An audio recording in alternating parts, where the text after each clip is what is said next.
अब श्री शिव भगवान और देवी सती के विवाह की बारात है जो संपूर्ण अब कैलाश पर्वत पर पहुंच गई। तो आज मैं बता दूं, सबसे पहले महल से निकली बारात।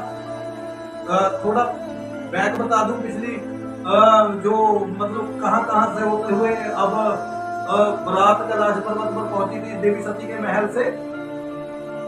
पहले भागों में बताया, लेकिन अब इस कथा के इस भाग में मैं बता दूं तो कल से कथा का नया भाग शुरू हो जाएगा। तो पहले देवी सती के महल से प्रजापति राजा दक्ष जो कि देवी सती के पिता थे, उनके महल से देवी सती की बारात निकली, डोली के रूप में वो बारात निकली। और सबसे पहले ऋषि दधीक जी के आश्रम में पहुंची, जहां पर अथर्व वेद को वेद स्थान प्राप्त हुआ।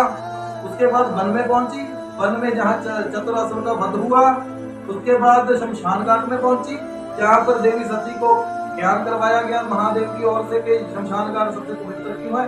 शमशान घाट के बाद अब संपूर्ण कैलाश पर्वत पर बारात आ गई। तो बारात आने पर देवी लक्ष्मी जी ने स्वागत किया, फूलों की वर्षा की और चंदन अभिषेक किया और आरती कर देवी सती को कैलाश की ओर जो कहते हैं कि आमंत्रित किया, जो आने को कहा कि कैलाश पर उनका एक वेलकम किया। आइए, श्री शिव भगवान की पत्नी के रूप में, अर्धांगिनी के रूप में आपका यहाँ पर वेलकम है। तो उसके बाद अब वहां पर पहले से ही विष्णु भगवान जी, ब्रह्मा जी, देवी लक्ष्मी जी, सरस्वती जी, अन्य देवता वहां पर मौजूद थे। तो उन सभी ने अब नमस्कार की श्री शिव भगवान और देवी सती को। और अब देवी सती का कैलाश पर पर्वत पर अब आगाज हो गया। वहां पर देवी सती श्री शिव भगवान के रूप की पत्नी के रूप में वहां पर आ गई।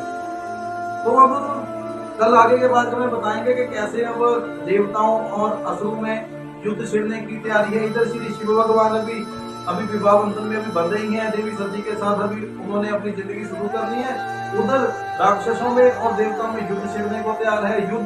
युद्ध का मुख्य कारण क्या है? तारकासुर अपने आप को अमर राज्य बताना चाहता था ताकि देवी सती और श्री शिव भगवान के बच्चे का जन्म ही ना हो, जिसके कारण वो हमेशा के लिए अमर हो। क्योंकि देवी सती और श्री शिव भगवान का बच्चा ही जो देवी सती और शिव भगवान का बच्चा तारकासुर को मौत के घाट उतार सकता था, ये वरदान प्राप्त था। तो उसने अपनी राक्षस सेना तैयार कर ली। और इंद्र था जो देव इंद्र, वो अपने मदोमान मस्त में ही अपनी क्या कहते हैं, वो अपनी लीला में ही, अपने रंग में ही वो राजी रहता था, हमेशा लगा रहता था, मदरापान करता था।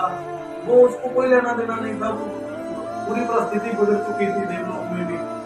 तो ऐसी बात है कि अब देवताओं को अपनी शुद्ध नहीं थी, खासकर इंद्र के हाथ, जिसके हाथ में पूरी बागडोर थी। पूरा सिलसिला जो नियम विधि अनुसार देवेंद्र था, जो उसके हाथ में जो सब कुछ था वो सब कुछ व्यर्थ जा रहा था। तो इंद्र सिंहासन ऐसे ऐसे डोल रहा था। अब इंद्रासन पर राक्षस अपना अधिकार करना चाहते थे।